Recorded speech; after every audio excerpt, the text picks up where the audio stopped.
The spreading of diseases is something that I think at this point we all know can have a pretty profound consequence on our species. As we are all aware, back in the dark ages of 2020, man, what a time to be alive. Depending on the severity of the outbreak, the pathophysiology of the disease and the subsequent waves that follow can kind of create issues of how long you should really be worried about it.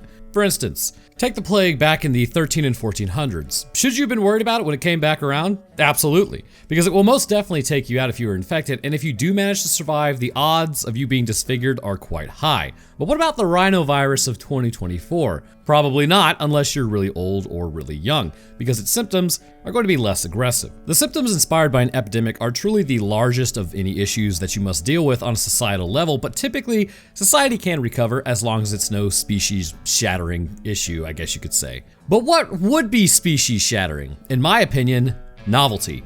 Not novelty in the sense of interesting, but novelty more concerning the back end of symptom presentation. And in the events of werewolves, symptom presentation is not only painful, but hyperlethal to other humans in the area who may not be infected. As a supermoon looms overhead 1 year prior, the first outbreak of werewolves would arrive on Earth, taking humanity completely by surprise, and many would fall in this first wave. Predictably, the sun would rise and humanity would be terrified over what just happened. Not immediately sure of where it came from or how it even happened, work would prepare for the next supermoon scheduled for about a year later as they try to figure out what specifically triggers it in the first place. And also, somebody's gonna say it, so I'm gonna say it before you say it, supermoons happen like 3 to 4 times a year. Anyways, so in today's episode, let's discuss the physiological changes to the human meat suit, what the outbreak indicates genetically, and how might the moon blocker work given its photosensitivity issue. But before moving on, I want to thank you guys for watching. This should be coming out of the new year, so welcome to 2025. I hope it's a great year for you. I'm approaching 7 years on this channel in a few days, which is absolutely wild for me.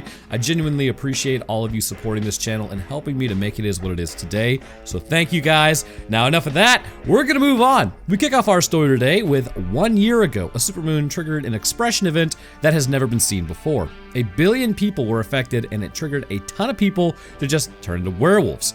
And that was just the first wave. There's no telling who was infected after and then lived to tell the tale, but never actually did tell the tale because they didn't want to be, caged. The moonlight and fear appears to be the cycle. And tonight is the night the supermoon returns. Joy abound. As a family sits there with a cupcake, some guy named Sean is gone, and it appears to be their dad. The girl Emma then blows out the candle, and we get our title card, Werewolves. Heading outside, Macho Man Randy Swolage is working on fortifying the house, as everyone outside is doing about the same thing. I mean, 1 billion werewolves? That cannot be good. That's like a full-scale militarized event. Still though, these are not your run-of-the-mill werewolves that we have also seen pretty much all over this channel, which is amazing as I don't have to explain again why Silver ends up taking them out. Which, if you want to see why that is the case, you should go watch my episode over dog soldiers.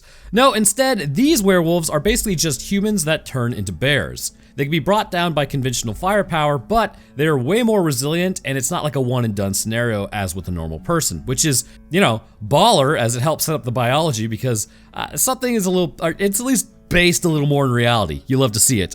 Setting up his traps of wood and nails, the houses are being fortified to hopefully contend with a werewolf outbreak. Bro, I mean, it's been a year, right? A concrete box underground. The next day, if I survived a year ago, you'd find me digging in the dirt day after day underneath the foundation of my house and then putting like a metal trapdoor over it. Like, I am not staying above ground. So others decide to just go the pure offense route. I mean, what's the best defense? A good offense, I suppose. Look at the United States. On the radio, a man is talking about what is happening. We also have mountain ranges on both sides, so anybody who... I'm not really sure world leaders would want to listen to this channel, but it's just not worth invading. So a global effort is to survive the werewolves. I mean, I get it, and it ain't easy being cheesy either because, again, you don't know who's infected and who isn't. My personal conspiracy theory is everyone's infected. A woman named Reagan comes over. I bet she's a werewolf. The neighbor named Cody keeps firing at a fence as Wesley yells at him like, dude, fences don't stop firepower like this. What in the name of all that is holy? So as they talk in Tokyo and Sydney, the werewolves are already waking up and attacking others in the area. Also, Cody is wasting a ton of ammo doing this. As everyone then starts getting ready for the sun to go down, they run down the rules for the evening to try to stay alive. Wesley has to head out that evening as evidently he's gonna help try and stop this. Man, you better get moving then, the sun's getting real low, brother. See, I have this thing, I don't know, maybe this is just me, like this makes me nervous for him. If there's something that is critically important that I have to be somewhere, I usually show up like a day early just to make sure that I am there on time. So making a promise with his niece, so Sean's actually his brother. He says that she is going to be okay, as again, evidently Sean was a firefighter who probably got caught up in the first wave of werewolfism. They make it a big point to tell you that first responders were hit the hardest due to people calling for help during that first outbreak. Lucy reminds him that he better get going, as Wesley says he doesn't know if he could do it, implying that he's just gonna shirk his duty to stay with them, as then she tells him, no, you really need to go. I mean, it's gonna be totally fine, it's just werewolves outside. So locking up the house, he starts driving out of there, as Lucy then locks up the interior of the home as well. Again, dig under your house. Like, don't tell anybody you're doing it, just do it. The concrete slab can be broken through in the middle, and it really shouldn't compromise the integrity of the house, as far as I know. I used to work with concrete. I think you'll probably be fine. Pick a closet, start digging down, get a steel door above it. Once again, those would be fantastic options after an entire year. In the city, everyone is then locked and loaded Brides of Christ, which, look, once again, I just had a migraine, so I'm kind of like, off the cuffing it a little bit. Also, quick side note for you. This is completely unrelated, but this is just something that I've tracked down as a migraine trigger, and you may get it as well. If you're taking a multivitamin, there's something, it's a synthetic form of B12 that humanity produces called cyanobalamin, I'm pretty sure. I have tracked that down as officially migraine inducing for me. I think I may have mentioned it before, but essentially, you may be missing an enzyme that can properly break down the cyano portion of that, which is cyanide. Or at least it's related to cyanide. It's not exactly cyanide. The point is that if you're taking a multivitamin and you've noticed you get a lot of migraines, try not taking that and then see if it fixes it. Anywho, where was I? Yes, maybe it's just me, but there is no shot I'm staying in a city with millions of people. Like, brother, I'm going underground, dwarf style, or buying a boat, going out into the ocean, or maybe just going out into the woods. The woods is probably scarier, but there is zero chance I am staying in a city at the heart of an outbreak. Lucy continues testing the fortifications as then she heads to her daughter's room, who's just sort of vibing out. There's no vibing, there's werewolves coming. On the radio, Cody is going full-on patriot at this point. The government is putting together a team of CDC officials, oh thank God we're saved, as Wesley being the molecular biologist, which is pretty badass. I mean, dude's swole and smart. Literal goals. The plan is pretty simple, actually. They're going to attempt to block the mutation. So the supermoon is triggering the DNA to change. It is photosensitive to moonlight specifically, and they want to put up a moon screen to see if it prevents the issues.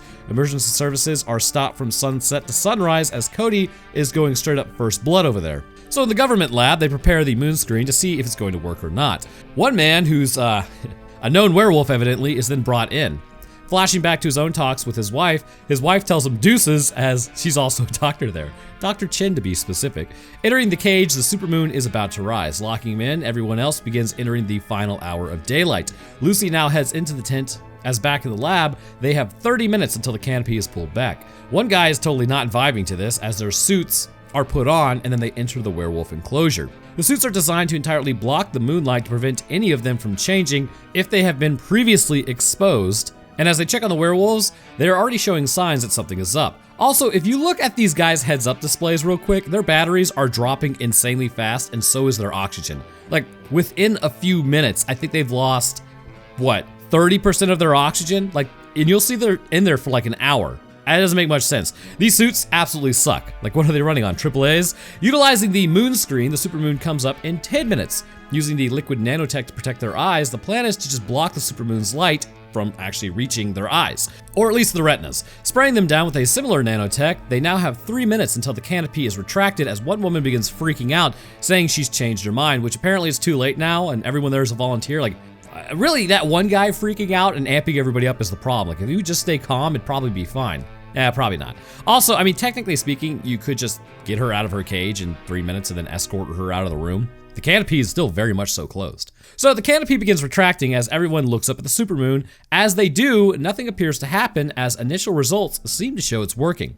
Some of them are angry at this as they are jonesing for the bloodlust. Seems like after that first turn, it may permanently change your brain chemistry to make you more aggressive. So everyone is super jazzed as now they have a way to actually deal with the werewolf outbreak next year, at least until they find a more permanent solution. Unfortunately for everyone else, they have to try to survive in the meantime, and Reagan starts making some popcorn, and I gotta tell you, I'd be going full on Cody. I wouldn't be hanging out in my pajamas making popcorn. Reagan then calls out to her mom as she doesn't answer, and backing up, she hears a door open. The werewolves are in the house. Okay, so Was she not preparing? Like, you had a year, and I'm not 100% certain, but this house, like with the windows and everything, it does not even remotely look like the other house where people were preparing. So, did they try?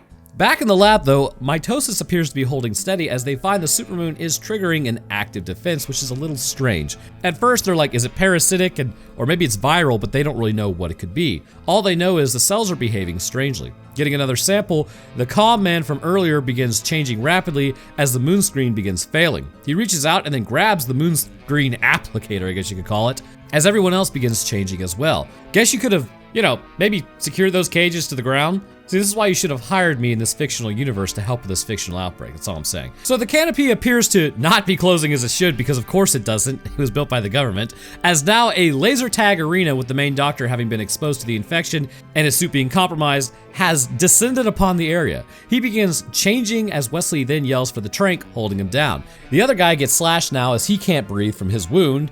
Bro, I think you're hyperventilating. Of course, it could be hemothorax as well. An alert then comes over to the intercom telling everyone to just straight up GTFO. The werewolves are now all released as everyone starts getting picked off. Like a mass of nerds, the scientists are all starting to run as Wesley helps one of the guys out of there. Man, a lot of brain power is being absolutely wrecked in this one instance. How was containment procedures this bad? I don't understand. So now that we have actually seen these things, we need to discuss the presentation of symptoms and what must take place internally as well, because we need to figure out what's going on with the cells. First, when they were looking at the tissue sample, they were trying to figure out why the cells were behaving this way, as they thought it could be a parasite. I disagree with the parasite hypothesis mainly because of how the infection spreads. While parasites can spread over a small area rapidly, spreading across an entire planet and infecting every ethnicity without being noticed is unlikely to take place, as symptoms would have arisen as immune systems would have begun dealing with this issue, or at least attempting to deal with the issue. This indicates that first and foremost, this likely hails from a virus, which there will be more evidence for this when we talk about that here momentarily. Exposure to the moonlight appears to be the main problem, and as long as you remain under a covered structure, you appear to be completely fine. Also, I don't really know why I just said virus, like the informational video in Jurassic Park where it's like dino DNA. I don't know what that was. Anyway, so the second you move into the moonlight, there are some issues that begin to arise. Because of this, we can assume with a supermoon being at its perigee, or when it reaches its closest point to Earth, that there are likely a dual set of events that need to take place in order for this to work properly. First, the moon must be at its closest point. This actually would exhibit a greater gravitational pull on the Earth as well, and that also means on you. In fact, you can see this in the tides, as they are known as king tides, which can actually lead to flooding. So this pooling effect must be met, and this obviously can affect everything as far as like your DNA is concerned, and potentially alter cellular function, at least to a marginal degree. Second, the light of the moon is brighter than normal because it appears 14% larger, meaning that more of the photons bouncing off the moon are hitting the Earth. These two parameters must be met simultaneously for the transformation to begin. However, it would appear in those who were actively changed before that the moon being closer does cause an increase in aggression and agitation, as seen in those with the cage. And this really actually isn't too far off, and you have to kind of take this with a grain of salt, but in studies done, they have found a correlation, but there was typically one statistical error that made it like affected, or like it has to be noted or annotated like, hey, there was this error that may have affected the outcome of the study. So some aggression has been linked to less REM sleep due to the brightness of the moon, but is the moon literally making people crazy? Likely not, although the word lunatic does come from the word luna, which is our moon. So with the parameters met, we actually see a rapid change in those who have this affliction. As we are about to see here momentarily, the body undergoes a concerning change, and at its core, this would require mitosis to be increased to levels that would almost cook the body from the heat generated. So when the changes first appear, it kind of seems like it's just an epithelial tissue issue. As basically, this is what it would change first, or what is appearing to change first with the moonlight falling on it. The hair follicles then start working triple overtime as male pattern baldness is completely solved inside of 1 minute. By the way, this episode is sponsored by Keep. As the follicles produce thicker hair, the skin is likely undergoing the same mitosis, becoming thicker and more resilient, although this could be simply because basically what's affecting the inside of the body, not the outside. So as the moonlight falls on the skin further, the muscles will begin responding, but this is obviously going to be because of the internal changes, which we will talk about. So the question is, are the muscles experiencing actually the creation of new cells, which then creates new strands, or are they just experiencing hypertrophy? I'm inclined to believe is the latter over the former, given that the muscle does not appear to really stick around post-mutation. This process is done through a forcing of the muscle fibers to build slightly larger. Now, the issue with having new strands is those would be there regardless, so when you turn back into human, they're still gonna stick around. So having slightly larger strands through the mutation means that it may be able to return back to its normal size post-mutation, much like with someone who stops bodybuilding for years, returns back to a more normal size. It's kind of the same process. Now, where the real mutation arises is within the skeletal system, or as the British call it for some reason, the skeletal system. Doesn't that sound wrong? Anyway, here is what indicates that this is a whole body problem requiring the deepest areas of a cell to be affected. A body plan exists within the process as a skeletal system will appear to have the growth plates reactivated, which will increase height due to the lengthening of the legs, specifically the tibia, fibula, and femur. As the process continues, we can expect the same growth plates in the humerus, radius, and ulna bones to begin growing as well, increasing the arm length, which as the muscles grow, helps accommodate for this growth, making them not appear lanky. Because who wants to be a lanklet? Short kings rise up. The lacuna of their nails will rapidly produce new nails, and these are going to appear sharper and more lethal. As the process continues, which looks painful given that their nerves are going to be stretched, which may indicate that the nervous system is also engaging in mitosis as well, which, I mean, arguably would be worth figuring out how it happens for future medical breakthroughs, which may explain the behavior alteration we will see later as well. The spine would increase in length through the vertebral growth, and the chest becomes more barrel-shaped due to rib growth. This would have profound consequences, but it would allow the lungs to expand further, supplying the new muscle growth with ample oxygen, allowing for its usage, and this would also cause the werewolf's stamina to be crazy high, as its blood could be more easily oxygenated. The heart also likely increases somewhat in size, leading to an increase in stroke volume to supply the body with enough blood to fuel its movement and strength. The bones continue to grow, and likely this increases in density as well, potentially almost tripling its original density to allow for the strength they exhibit and the forces that are imparted on them regularly. As we move up to the head, the person becomes almost unrecognizable. The maxilla of their faces juts outwards to become a snout,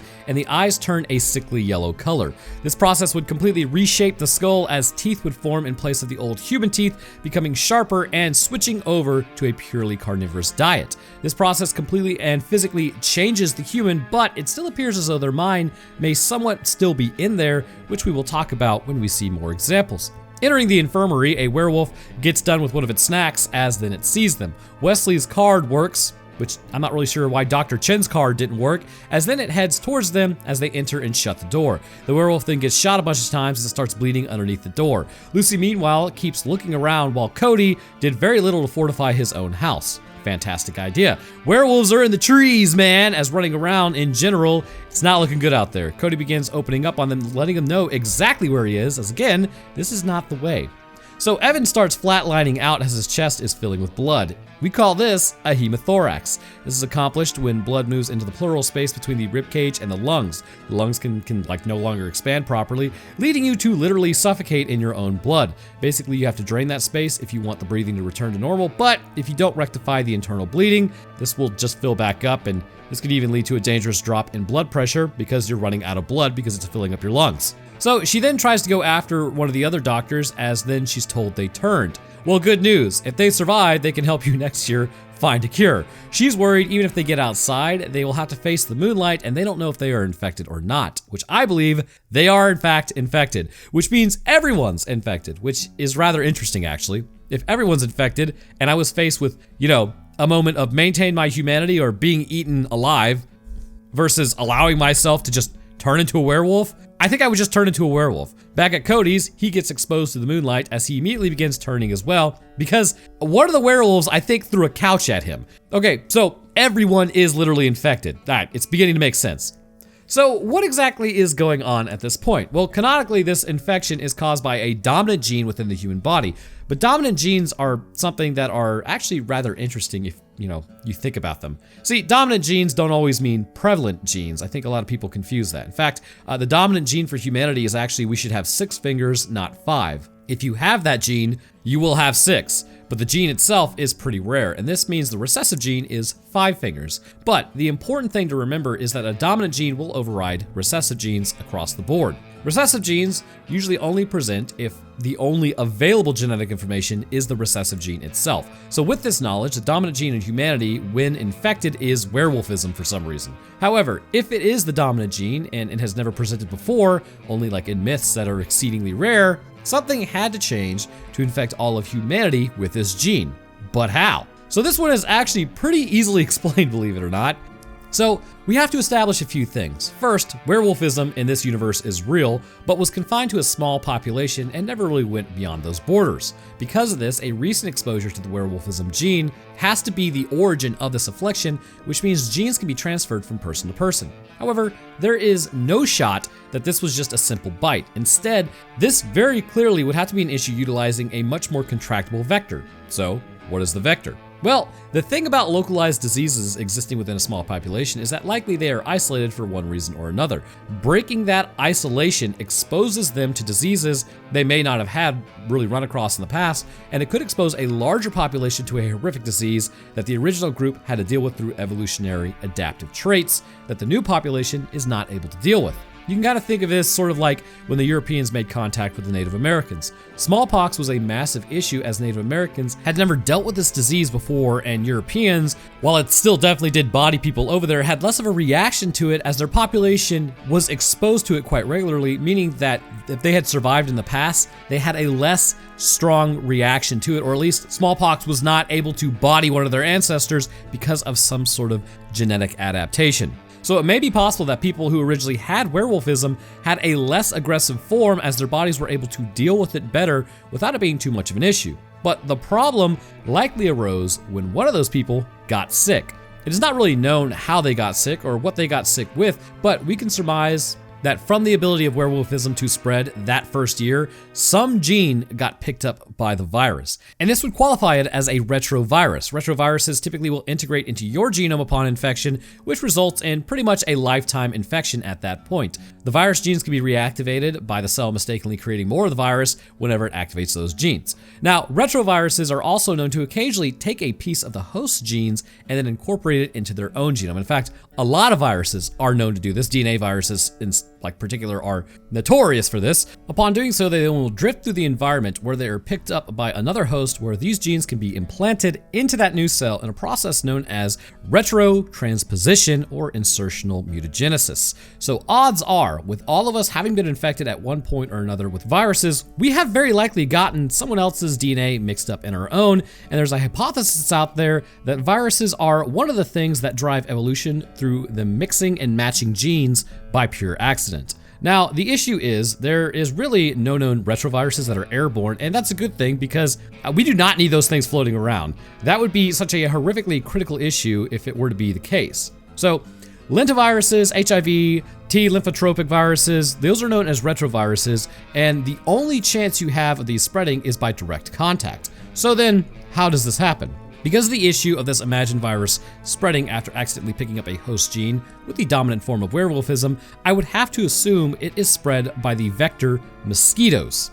While not a perfect scenario, it is said, in Asia, werewolfism was spreading quickly. It's already in North and South America at this point too. We have mosquitoes. So should some of the infected blood have been taken in by mosquitoes, people would unknowingly be infected by the virus that implanted the gene. They would probably get sick for a while, but considering it could be a mutation of the virus, there were no tests to determine what it was, so they just assumed, a virus is going around, and that was it. In fact, this is what is assumed most of the time. In fact, not really hilariously, more like anecdotal slice of life from my own past.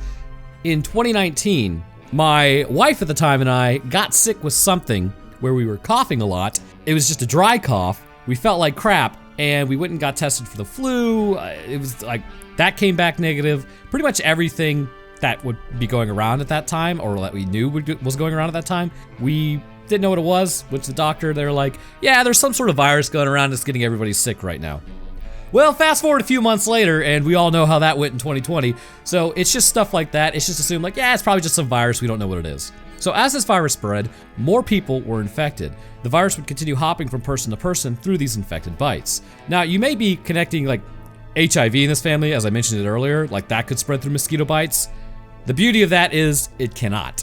HIV needs T cells to replicate, so while in the gut of a mosquito, HIV has no cells to infect, and it's also wholly digested, so there's no need to be afraid of that. Along with this, HIV is not as prevalent in the blood as you might imagine, so typically when blood is ingested by the mosquito, not a lot of it is going to be kind of contaminating that blood. So biting the next person will not transmit this disease, which we should all be happy about. But let's assume with this new virus, it infects red blood cells, or it may be able to exist within the mosquito for a period of time longer than other viruses can, and then it's able to be transmitted. This would basically allow for people to be infected over time until the supermoon presents the issue in people who had no idea they were even infected in the first place. And then from here, you have so many people that were infected, they get bitten by a werewolf and somehow survive, and now they're infected. And this is why it also appears to be completely random, because there were no lingering symptoms, just altered genetic coding that comes out only under certain conditions. Leaving the infirmary, the werewolves are stalking the whole facility. Over at Lucy's, bones are crunching, which can't be good, and Cody is still wearing his wolf killer plates. Didn't do too much there, did you, buddy? This is literally like he's LARPing.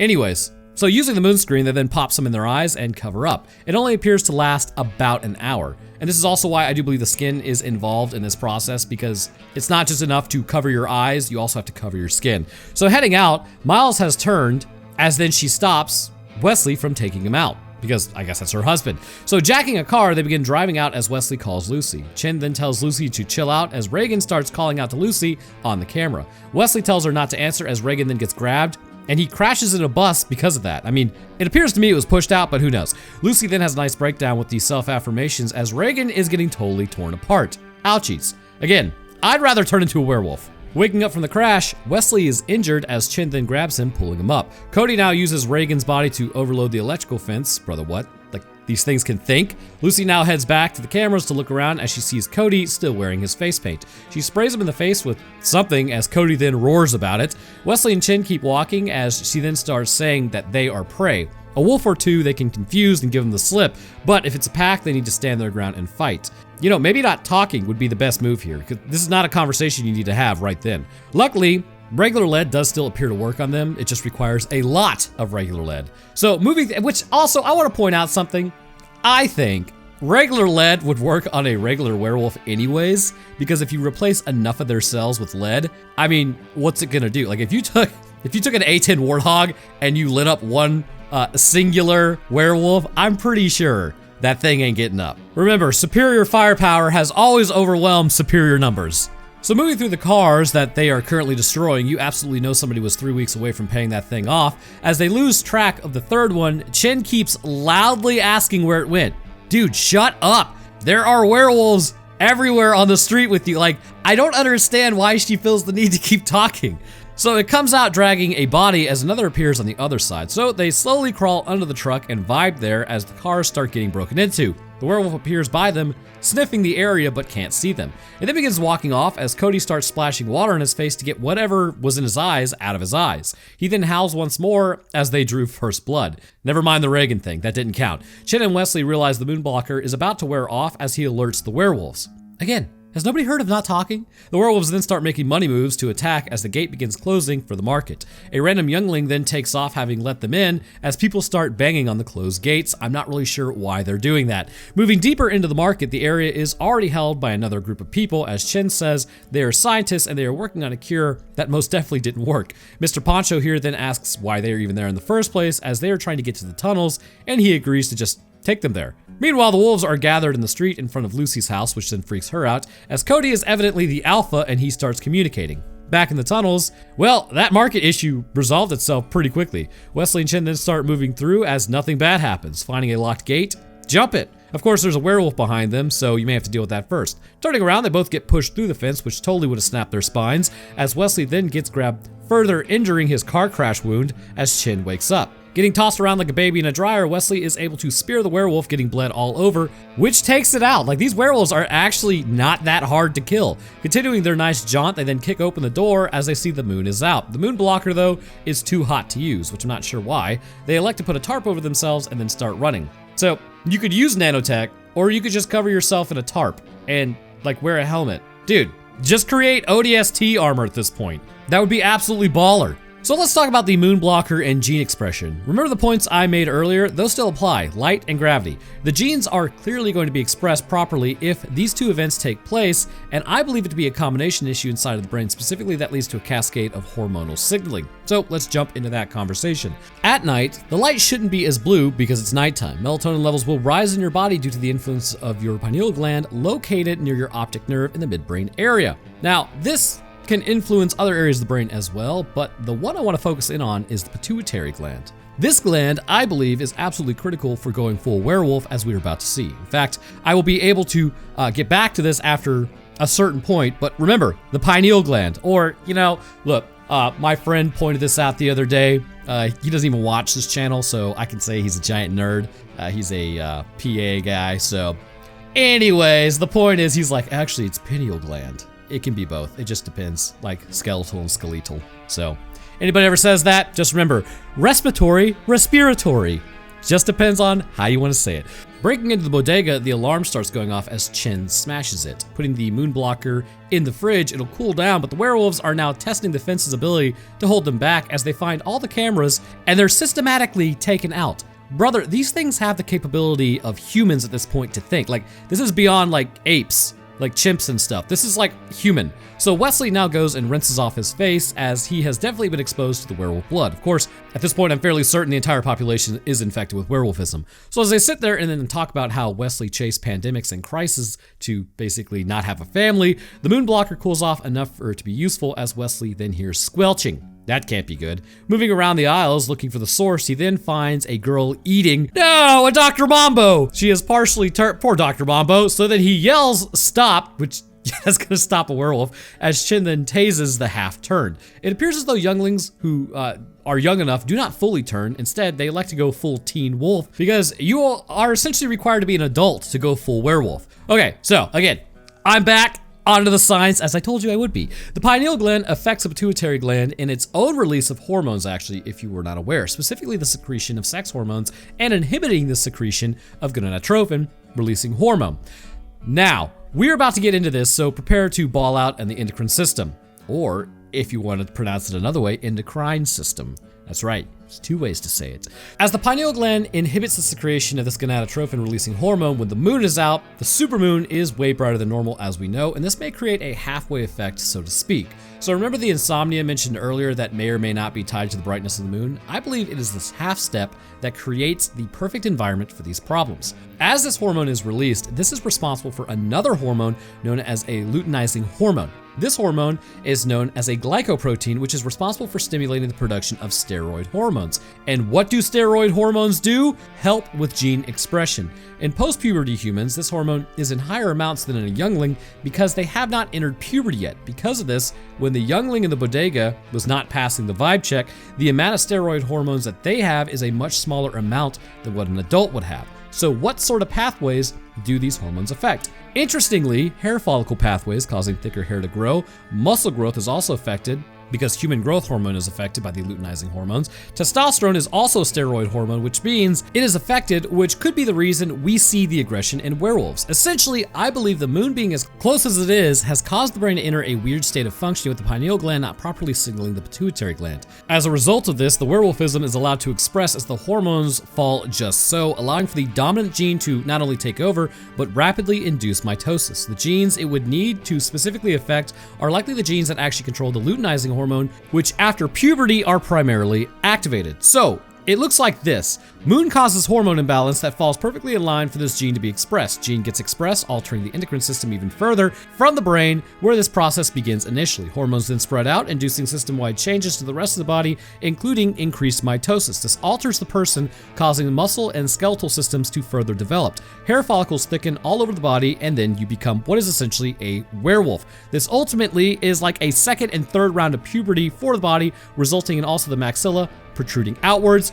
But the question also has to remain, where did this even come from? If I had to really cite a location, this appears to maybe have been an infection that started in wolves that for some reason was able to jump species. And when this dominant gene is expressed, physiology from a wolf is then imparted onto a human. So what does the moon blocker actually do then? Well, given its nanotechnology, it likely coats the eyes, allowing for light to pass through but certain wavelengths to actually be blocked. These wavelengths would be at a certain frequency that if they were allowed through would cause the person to begin changing, but with them blocked, the person is prevented from turning into a werewolf. Interestingly enough, body temperature seems to break the cohesion that the nanites have, allowing light through, which you would think the whole body temperature issue would have been solved, but should only the skin be exposed, it's possible that werewolfism would not go to completion. Brain damage involving the optic nerve or blindness may also prevent this from happening, and the hormones themselves need to be blocked. So this actively is shown when, the suits also protect people. You just need to block the light and not look at the moon. In doing so, you will not change because hormonal expression will remain the same. Therefore, human 1, werewolf 0. So speaking of werewolves, they begin their attack on the fence as Lucy begins locked and loading Brides of Christ with the self-affirmations. She then starts yelling, but you didn't push the intercom button so they cannot hear you, and Cody now knocks down the power pole outside as the house starts getting attacked and any weaknesses are attempted to be found. Lucy then calls out to Emma as she starts trying to get the power going, but it's out. The werewolves then start hitting the traps outside as Lucy keeps yelling at them. See, build a panic room in secret. All of this could have been avoided. So back in the city, it looks like the militia are opening up on werewolves to run them out of areas. West and Chen then are shouting how they are the CDC. Yes, that should calm everyone right down. The nerds are here. They then show them the blocker, but for some reason the guys aren't buying it, which trust what you can see, dude. So this tense standoff ensues for nothing, as then one guy's head gets hit by something, knocking him down, as everyone else begins opening up. Wesley and Chen run as the werewolves then take this opportunity, and one guy gets his face straight eaten, good lord. Another werewolf then goes to attack as Lucy is starting to have to clear rooms of invading werewolves. Running out of shells, time to reload. Wesley and Chen then start getting lit up as another werewolf descends as it throws a body of another guy at another person who's then immediately eaten. Chen now says she wants to test a hypothesis as she goes to lure the werewolves away. What's the hypothesis? Well, she ends up yelling and going full alpha as then it roars back at her. Surprisingly, not running away somewhat worked, which also apparently you shouldn't do with bears either. Just remember, if it's black, fight back. If it's brown, lie down. If it's white, good night. Wesley then gets on the minigun and lights them up. Getting in the truck, Chen then runs up as she gets grabbed and taken away. Wesley gets out but can't see where she went, and then getting back into the truck on all levels except physical, she's a wolf now. So, actually, when I wrote this, I fully expected at some point that she would show back up, or it would be discovered that maybe she survived somehow. No, she's never seen again. I guess that's the end of Chen. So it begins raining as Lucy continues holding off the werewolves on her house. Telling Emma to get behind the couch, she could hear it in the ceiling, blasting a hole in the ceiling. The moonlight begins filtering in, somehow through the rain, while the werewolves become werewolves of the fortifications failing. Grabbing a knife and bear spray, she then hands the spray to Emma as they start entering the home. Again, concrete 10 by 10 foot room under the slab of the house is all I'm saying. Hiding in the next room, the werewolves begin looking for them as Wesley has arrived with the truck and it's pouring down. Squaring up on the werewolves, he then floors it towards them as he starts running them down. Cody then jumps onto the hood as Wesley crashes into the garage. Lucy gets up to go check on what just crashed into her house as another werewolf breaks through the wall. Holding a knife that's about the last defensive measure she has, the werewolf then enters the room as Emma bear sprays it as Lucy goes and stabs it. Emma then stabs the other one as Lucy gets an axe and just straight up hits it in the cerebellum. Ouchies. So Wesley then heads to the house, now calling out to Lucy and Emma. Lucy is super jazzed to see him having survived. She then asks about what happened at the lab as he says he should have never left, but it's going to be daylight soon anyway, so don't worry about it. There are no shotgun shells left as Cody begins trying to get unpinned from the truck. Seeing the moonlight filtering in, actually, had Wesley put the truck in park, Cody likely would have been totally stuck and not able to escape. But he didn't, so Cody just kind of pushes the truck off of him. Talking to Emma, Wesley has got a real stupid plan. The sun rises in 15 minutes, which interestingly, the movie, actually I looked, it had 15 minutes of runtime left. Wesley then heads outside to confront Mr. Alpha Werewolf. He tells him he never liked him and he's gonna bury him. Looking up at the moon, Wesley then begins changing into a werewolf himself to confront Cody. The alpha is coming inside him. On all levels, including physical, he is now a werewolf. So some good old-fashioned werewolf on werewolf violence begins. It's not Spoon fighting off several werewolves with a hammer and dog soldiers, but it's still pretty sick.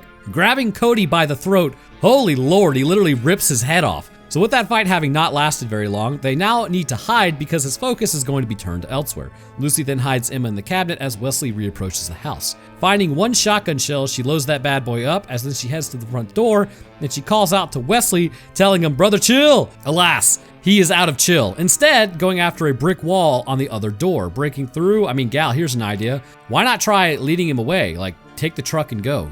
You could have literally drove for the next 10 minutes. Anyway, so then she shows him a picture of Emma and herself as he roars. She squares up as the watch then goes off, so she blasts the window open, letting in the light. Going full on Shadow Man, he puts away his fingers as the light changes him into Mr. Soldier status, as evidently he was just kind of a buff scientist. It's the only way forward. You should become a buff scientist. So he helps up Lucy and thus concludes, werewolves.